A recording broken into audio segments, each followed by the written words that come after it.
میٹھا میٹھا ہے میرے محمد کا نام، ان پہ لاکھوں کروڑوں درود و سلام۔ میٹھا میٹھا ہے میرے محمد کا نام۔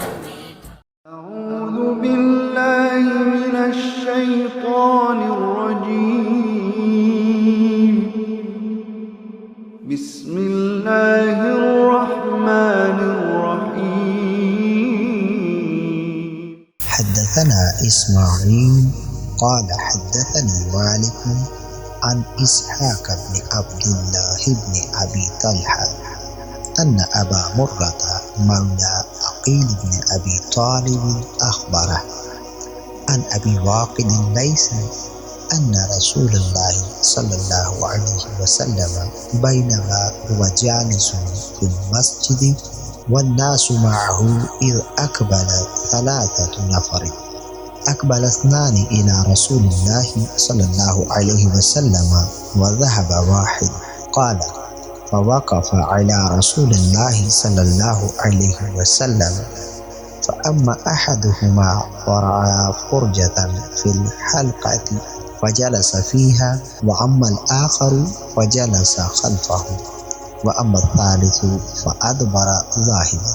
فلما فرغ رسول الله صلى الله عليه وسلم قال ألا أخبركم عن النفر الثلاثة؟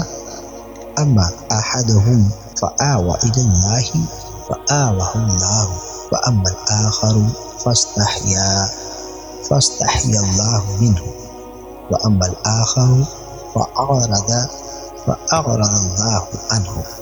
ابو مرہ مولا عقیل بن ابو طالب نے حضرت ابو واقد اللیثی رضی اللہ تعالی عنہ سے مروی کیا ہے کہ حضور پرنور صلی اللہ علیہ وآلہ وسلم مسجد میں رونق افروز تھے، اور صحابہ کرام آپ صلی اللہ علیہ وسلم کے اطراف میں حاضر تھے کہ تین آدمی آئے، دو حضور پرنور صلی اللہ علیہ وسلم کی بارگاہ میں حاضر ہو گئے اور ایک واپس چلا گیا۔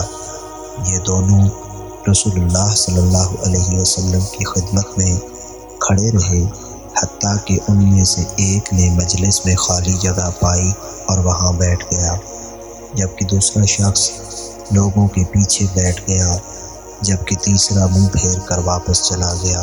جب حضور پرنور صلی اللہ علیہ وسلم نے فراغت پائی تو فرمایا کیا میں تمہیں ان تینوں شخصوں کا حال نہ بتاؤں؟